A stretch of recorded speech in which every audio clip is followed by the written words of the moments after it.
Olá, meu irmão, minha irmã, sejam muito bem-vindos a mais uma aula do nosso curso básico de formação de ministros da Igreja Reconciliação em Cristo, Espírito e Verdade.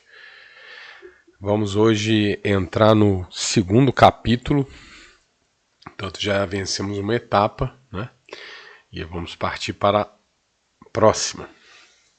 Espero que estejam gostando. Então vamos lá, capítulo 2. Então temos a introdução, que nós já vencemos, Ministério da Reconciliação. Nós também já vencemos, bênção. E agora estamos chegando no nosso capítulo 2, nós vamos falar da plenitude de Cristo e também sobre o reino de Deus. Vamos lá. Lembrando que esse livro está à disposição para compra, está aqui o link na descrição. Se tiver alguma dúvida, pode usar aqui, né, os comentários. Se você está gostando dessa série, por favor, curta os vídeos da série. Se ainda não é inscrito no canal, se inscreva, que tudo isso ajuda a divulgar. É uma maneira também de cumprirmos o ID de Cristo, né, a missão, né, de divulgar a palavra de Deus. Então, quanto mais a gente assiste, curte, tem retenção aqui no YouTube, mais pessoas vão poder também assistir a este e os outros vídeos do canal. Convido também a assistir os demais, os cultos. Tem muita bênção aqui em nome de Jesus. Vamos lá. Jesus Cristo é a plenitude e o reino de Deus já está entre nós. Esse é o título do segundo capítulo. Afinal de contas, quem é Jesus Cristo? No auge da inspiração, o apóstolo Paulo nos ensina em sua carta à igreja de Colossos. Então, livro Colossenses, capítulo 1, versículo 15. Lembrando que as cartas de Paulo, muitas vezes eu vou me referir como livros, tá? Só para adequação aqui do vocabulário, tá bom? Então, vamos lá. O qual, Jesus, é a imagem do Deus invisível, o primogênito de toda a criação. Porque nele foram criadas todas as coisas que há nos céus e na terra, visíveis e invisíveis, sejam tronos, sejam dominações, sejam principados, sejam potestades. Tudo foi criado por ele e para ele. E ele é antes de todas as coisas, e todas as coisas subsistem por ele. E ele é a cabeça do corpo da igreja, é o princípio primogênito dentre os mortos, para que em tudo tenha a preeminência. Porque foi do agrado do Pai que toda a plenitude nele habitasse, e que, havendo por ele feito a paz, pelo sangue da sua cruz, por meio dele reconciliasse consigo mesmo todas as coisas, tanto as que estão na terra como as que estão nos céus. Que lindo, né? Que lindo. A carta aos Colossenses, ela poderia ter como subtítulo A Plenitude de Cristo. Muito bacana. Não é à toa que Paulo tem escrito essa carta num momento, num ponto da sua vida, da sua jornada, do seu ministério mais avançado. Não é? Imagina-se que ele escreveu essa carta quando ele estava preso a caminho ou em Roma. Né? Provavelmente já em Roma ele escreveu essa carta à igreja de Colossos. E, portanto, ele já tinha passado por muita coisa, ele já tinha feito as viagens missionárias, ele já tinha fundado as igrejas que, tal como descrito em Atos dos Apóstolos, ele já tinha escrito a carta aos Gálatas, Tessalonicenses, Coríntios, já tinha escrito a carta aos Romanos, já tinha escrito Filipenses, já tinha escrito Efésios. Então, e você vai perceber que na teologia de Paulo, Paulo vai definindo, ou vai conceituando Jesus Cristo de maneiras diferentes, né? O sacrifício expiatório, o cordeiro imolado, a palavra viva, não é? A cabeça da igreja, né? Cujo corpo é a igreja, a cabeça cujo corpo é a igreja. E aí ele vai, né? Você vê que nas cartas ele vai trazendo coisas, cada carta ele traz conceitos novos, aspectos novos, né, da divindade de Cristo. E até que ele chega na carta aos Colossenses, e aí eu fico imaginando, é como se Paulo parasse, olhasse para trás e falasse assim, poxa, mas como é que eu vou então caracterizar Jesus? Jesus é tudo isso que eu falei e muito mais. Então ele vem e dá essa conotação, né? Ele é a plenitude, né? Olha que lindo, né? E ele termina com essa frase, né? Por meio dele reconciliar-se consigo mesmo todas as coisas. E aqui mais uma vez a referência ao nome da nossa igreja, né? Um dos aspectos, né? Uma das dimensões da obra de Cristo é a reconciliação. A cruz, o sangue, a Santa Ceia, né? Isso tudo diz respeito, né, a esse ato de reconciliação, né? Nós ceiamos para participar do sangue do corpo, como eu expliquei na aula anterior, né, como ato de memória e como vamos dizer, como um desafio, né, de renovação. Talvez até tenha faltado um pouco explorar mais essa nuance da Santa Ceia, né? A Santa Ceia é, acima de tudo, uma renovação, né? A renovação dos votos, aquela renovação do seu compromisso com Jesus Cristo e através dele com a aliança, com o reino, com a obra de Deus, né? Com a relação que nós estabelecemos com o Criador de pai e filhos, né? Então tudo isso é renovado, é robustecido, vamos dizer, ele até ganha formas mais profundas, né? Na Santa Ceia. Eu costumo dizer que o caminho que Jesus diz que é, na palavra de Deus, está lá em João, né? Eu sou o caminho, a verdade e a vida. A gente tende a pensar que é um caminho, uma estrada, né? Cada um vai ter uma imagem na cabeça, uma estrada, às vezes uma avenida, né? Às vezes, enfim, né? Alguém vai pensar que é uma pinguela, um caminhozinho, né? Uma vereda, uma estrada de chão, uma rodovia, uma avenida, enfim, uma rua. Eu alimento a imagem da escada de Jacó. É como Jesus fala também lá em João, né?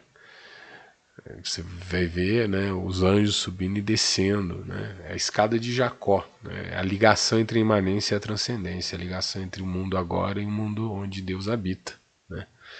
Que é o eterno. Jesus é esse caminho. Então, quando a gente participa da Santa Sé, é como se a gente subisse alguns degraus dessa escada, né? E também ganhasse força para continuar subindo a escada, né? Então, é bacana demais, é maravilhoso. A Santa Ceia é um ato muito especial da comunhão individual e da comunhão em congregação, né? Todos juntos, né? Todos sentamos à mesa com o Salvador.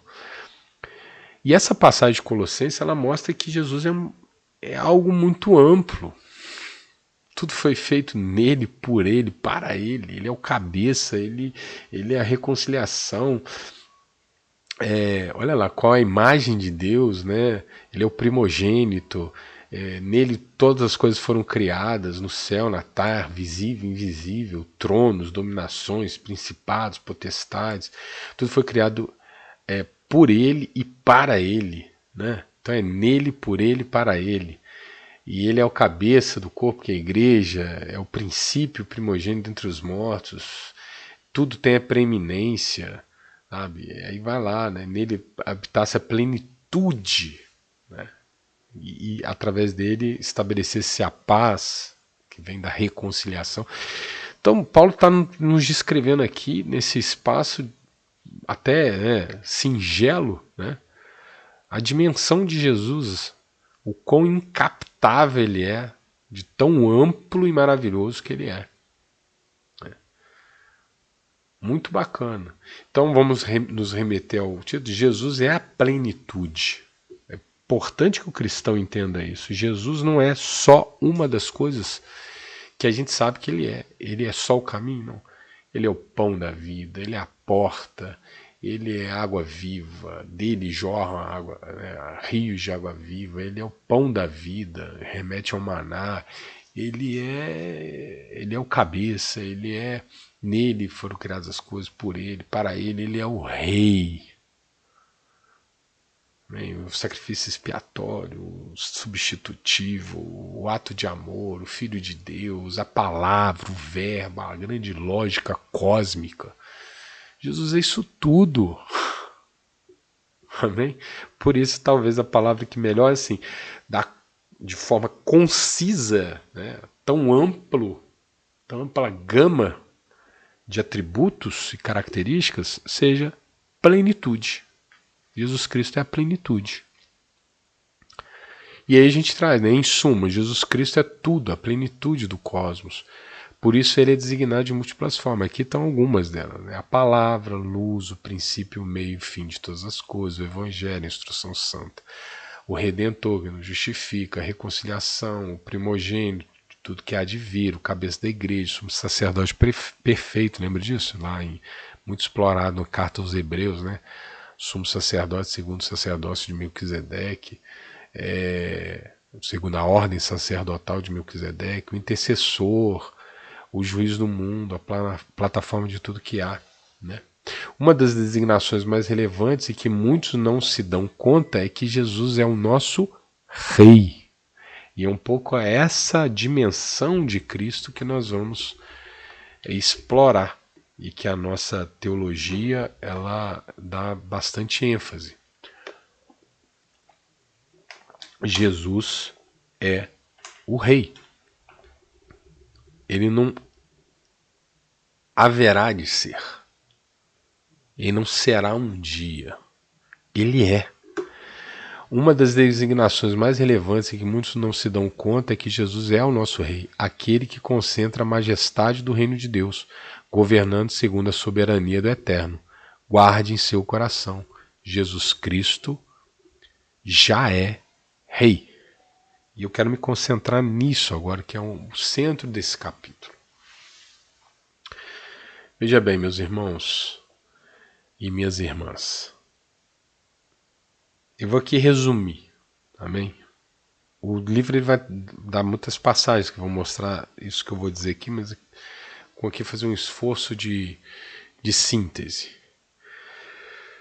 E temos que retornar algumas pegadas já pisadas no capítulo anterior. Quando Deus criou o planeta Terra, ele entregou a autoridade do planeta a Adão. Como se ele dissesse assim: Adão, governe em meu nome.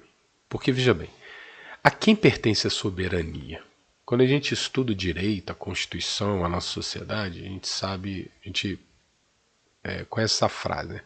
Todo poder emana do povo e em nome do povo será exercido. Porque isso significa que o povo detém a soberania. Por isso o povo, através do eleitor, escolhe o governante. É isso? Essa digamos que é a forma democrática, né? Republicana e democrática, né? O que acontece? Nessa forma democrática e republicana, o povo concentra a soberania, ou seja, a autoridade emana do povo. É como se o povo fosse o dono do país, né? E ele escolhesse, portanto, os governantes para governarem para ele. No mundo da imanência aqui, concreto, eu não tenho dúvida que essa é uma forma louvável de governo, pelo menos um objetivo de forma de governo, de sistema de governo a ser perseguido. É bonito, é bacana, né? Antes ser para o povo do que ser para uma elite, uma casta, um grupo, né, de privilegiados. Então a democracia ela se mostra superior aos outros regimes políticos, né? E não é à toa que o seu nascedouro é a civilização ocidental, cujo pilar é o cristianismo. Porque não há de se falar em democracia e república se antes não foi estabelecida a igualdade. Pelo menos não a forma que nós reconhecemos hoje, né? E a igualdade é cristã.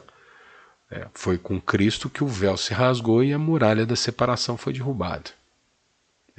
É a primeira vez em que a mulher ganha um status equivalente ao homem, o escravo ao Senhor. Isso tudo acontece com o cristianismo, uma revolução cultural. Né? É um salto de humanização, de civilização, como não houve nenhum outro. Mas nós não estamos aqui num curso de política. O que eu quero chamar a atenção é que, fazendo analogia, né? O povo escolhe o governante por quê? Porque presume-se que o país pertence ao povo. Então, o governo ele emana daquele que detém a soberania. Compreende? É isso que eu quero dizer. Se a gente levar o raciocínio ao extremo, antes que o povo seja dono do país, Deus é o dono de todo o planeta. E não apenas, mas de todo o universo. Por que ele é o dono? Simples. Porque ele criou. O universo emana dele. A palavra de Deus diz, Gênesis capítulo 1. Ele disse, haja e houve. E foi feito. Ele criou. Ele criou, é dele. Pertence a ele. Portanto, Deus detém a soberania do universo. O universo é dele. Tanto é que, se ele quiser, ele desfaz.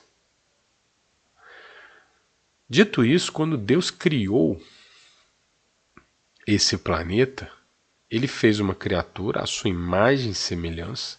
Já falamos sobre isso. E dessa imagem e semelhança a gente destaca uma característica do ser humano que é inédita em relação a todas as criaturas, que é a capacidade de escolher. É a liberdade para tomar decisões. E Deus deu a essa criatura especial o governo do mundo. Ou seja, a soberania é dele. O mundo pertence a ele. E ele revestiu o ser humano de autoridade para exercer essa autoridade em seu nome. Lembra como é na Constituição aqui no Brasil, por exemplo? O poder emana do povo e pelo povo e para o povo. Então o povo ele escolhe e para o que o governo governe para ele.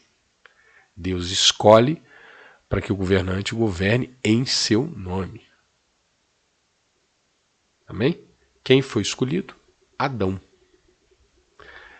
Adão e Eva eram 100% da humanidade.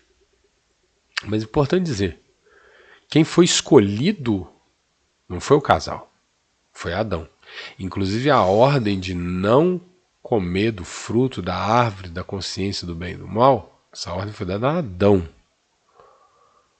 Portanto, mesmo Eva comendo, oferecendo, etc., a transgressão radical acontece no ato de que aquele que havia recebido a investidura da autoridade de Deus agiu contra a vontade daquele que lhe revestiu de autoridade. Deus deu autoridade para Adão governar o mundo conforme a sua regra. E a sua regra, qual era? Pode fazer tudo, pode comer de tudo, só não pode fazer uma coisa: comer do fruto da árvore do bem e do mal. Por que não podia comer do fruto da árvore do bem e do mal? Porque não caberia ao ser humano conhecer o mal. O ato de conhecer o mal significaria a contaminação do ser humano. E haveria de ser uma ruptura da comunhão com Deus, porque Deus é o pleno bem. E o pleno bem, o bem em essência, não pode coexistir com o mal. Não pode coabitar, não pode ter... É o oposto. Na verdade, o mal é a ausência de Deus. Então, o ato de conhecer o mal é conhecer a zona que Deus reservou do seu desconhecimento. Não há como eu conhecer e desconhecer alguma coisa ao mesmo tempo. É a famosa dicotomia entre luz e trevas. Leia lá em João, capítulo 1. Jesus Cristo era a luz. E os seres humanos não reconheceram a luz por escolher habitar nas trevas. A luz, onde ela resplandece, as trevas são aplacadas. Não há como coexistir. Então, se o ser humano conhecer o mal, ele necessariamente está escolhendo não ter comunhão com Deus. Adão, em última instância, ele obedece a Satanás, pois é Satanás que o fustiga, através de Eva, a transgredir contra Deus. Ô meu irmão, a palavra de Deus também diz que aquilo que você obedece te domina. Lembra que fala? Não há como servir a dois deuses, ou o Deus Criador ou a Mamon. Em outras palavras, ou buscamos a riqueza que existe na plenitude de Deus, ou então vamos nos limitar à riqueza desse mundo, que é um mundo degenerado. O fato é que quando Adão obedece em última instância a serpente, obedecendo, portanto, a Satanás, Adão escolhe servir ao Deus que não é o Deus Criador. Quem é o rei? O rei é aquele que governa. Acima dele não há outra autoridade. Hoje em dia, nos regimes constitucionalistas, etc., você tem limites do poder do rei e tal, mas quando a Bíblia está sendo escrita, o rei era aquele que estava acima de tudo. Era a última instância de poder, ainda que houvesse costume, um poder espiritual, né, etc. Mas digamos assim, em termos das pessoas leigas que se deparavam com a palavra rei, ela entendia que era a autoridade suprema. Aquele que governa. No mundo, a autoridade suprema, que aqui eu não estou igualando a Deus, né? A autoridade no mundo suprema é o rei. Então quem lê o rei é a autoridade suprema, aquele que governa, aquele que administra, aquele que manda. Ora, quem obedece, obedece a alguém que manda. Deus deu a Adão a autoridade de não ser mandado por ninguém. No planeta, ele haveria de exercer a autoridade suprema. Só não se igualaria a Deus, mas Deus não é autoridade só do mundo. Deus é autoridade de tudo o que há.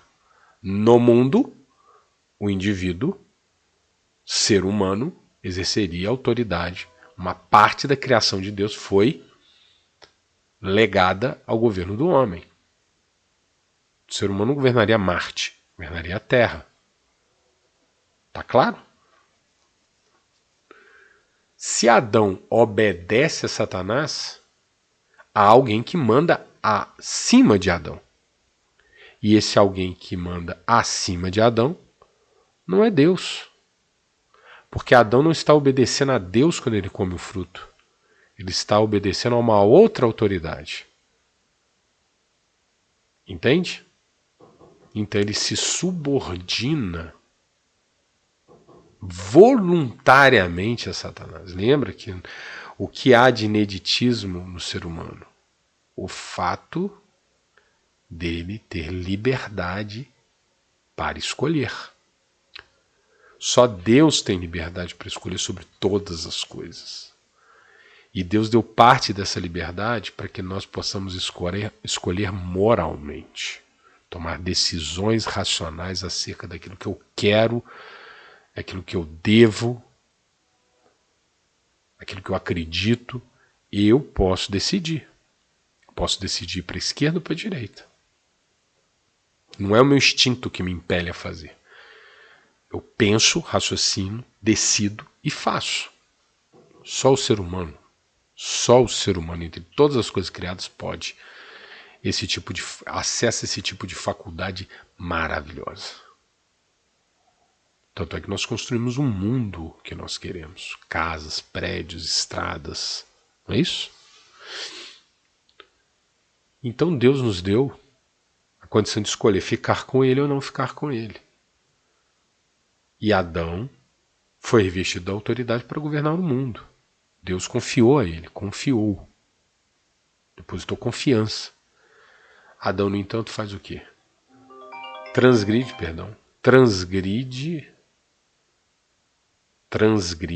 a vontade de Deus, afronta a ordem daquele que o revestiu de autoridade e se subordina automaticamente a uma autoridade diferente. Qual é o efeito prático disso? Adão entrega o governo do mundo a Satanás. Você é escravo daquilo que te domina. Satanás falou, coma.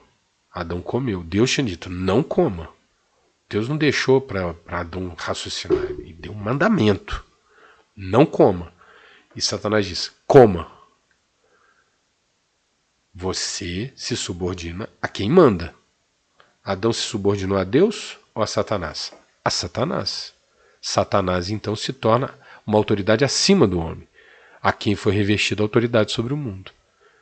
Então, a partir daquele momento, Satanás pega a coroa dada por Deus e coloca na cabeça de Satanás.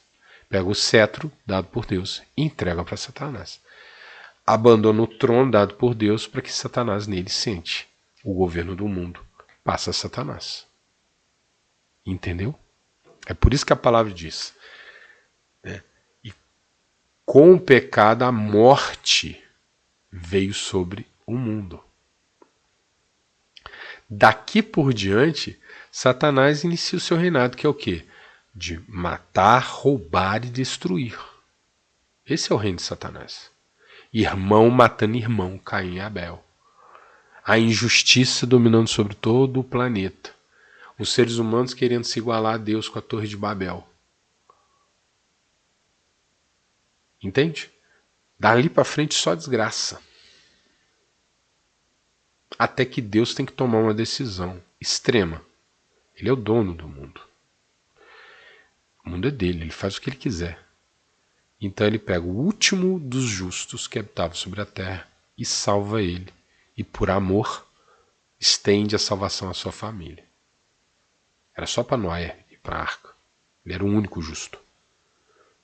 Mas Deus é bom, sabia que se Noé fosse sozinho não seria completo, né? E como haveria de povoar a terra depois? Bom, podia ser ele, a esposa dele, para novos filhos depois, mas ele não resolve estender. O que seria? Noé ia ficar triste se ele fosse para a arca e os filhos dele fossem consumidos pelas águas. Não, então ele fala, vamos estender. Vai Noé, vai esposa, vai filhos, vai noras. Ele salva 8 pessoas da humanidade só por causa de Noé. Amém? Creia no Senhor Jesus, será salvo tu e a tua casa. Nenhum mal sucederá, nem praga alguma chegará à tua tenda.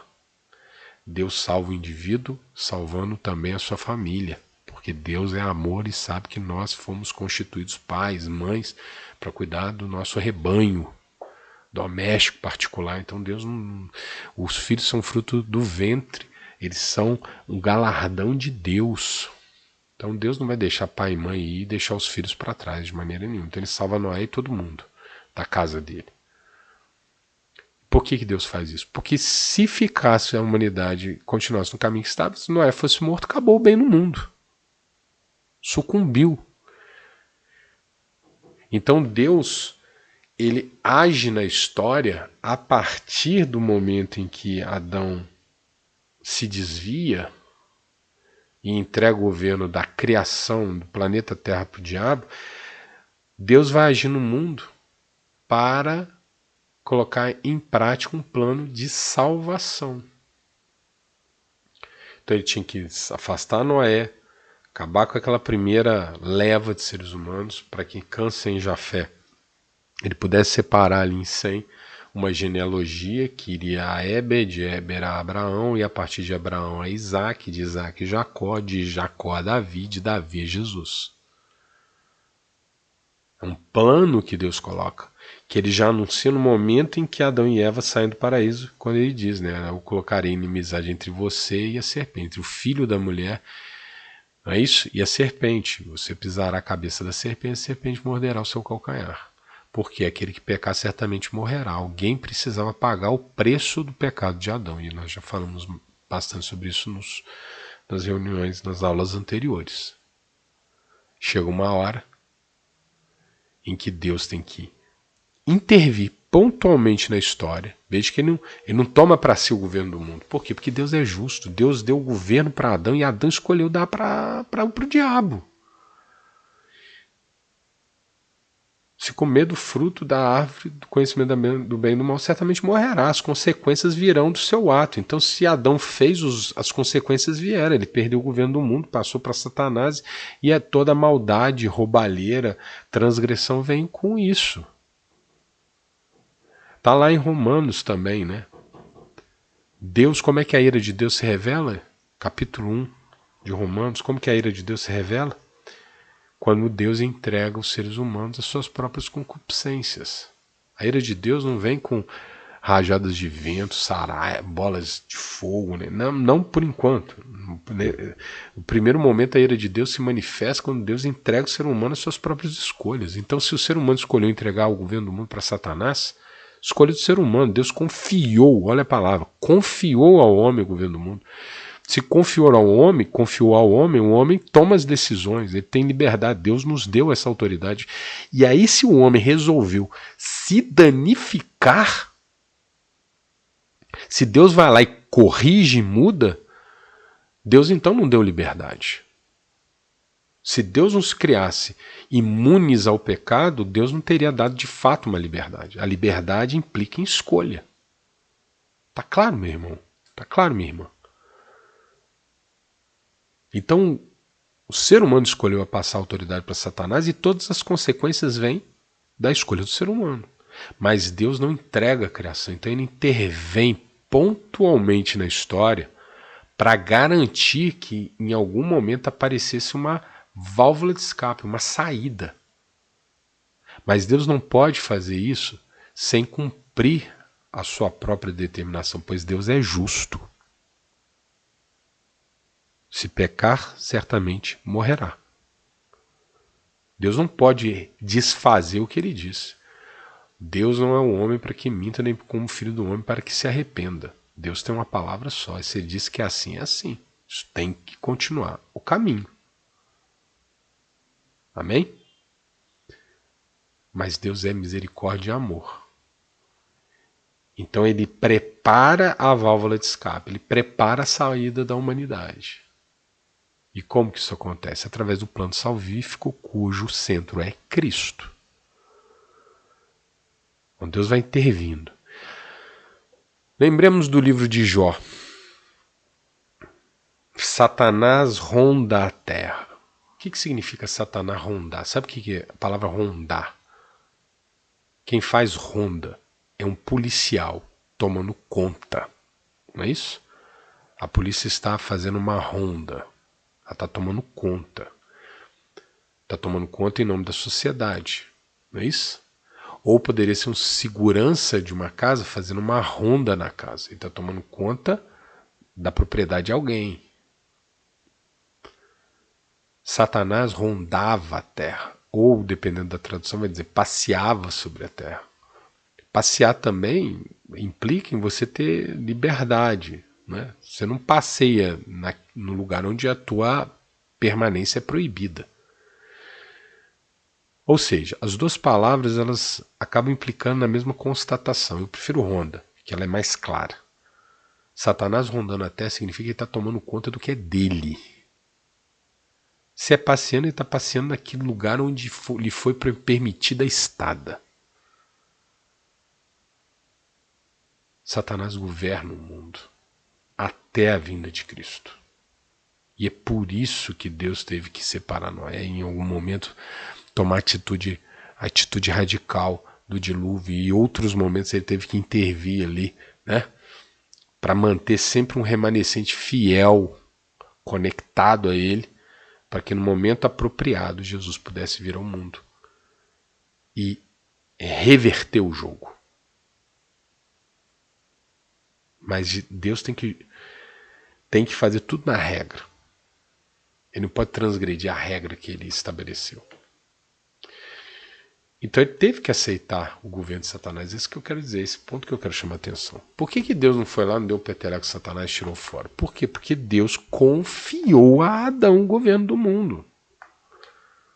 E se Adão, por sua vez, passou para Satanás, paciência, Deus confiou, então ele vai ter que, entre aspas, engolir o sapo.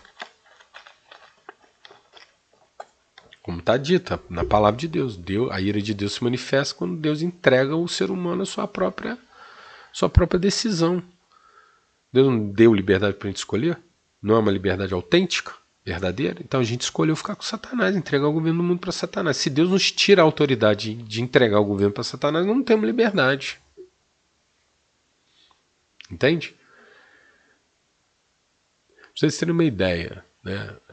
E aí a ciência vem reforçando essa hipótese, né?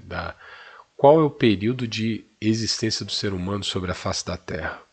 Se olhar lá para o DNA mitocondrial, se olhar, né,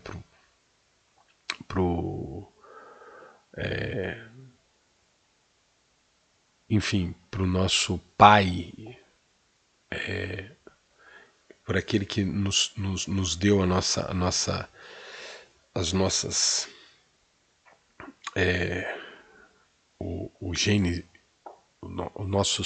os nossos genes, né, que nós temos hoje, né, nossas características genóticas, ou seja, nossa genética, né, é comprovado, né, que nós somos herdeiro do mesmo homem e nós somos resultado da mesma mulher, e que tais viveram no planeta Terra há mais ou menos 6.000 anos.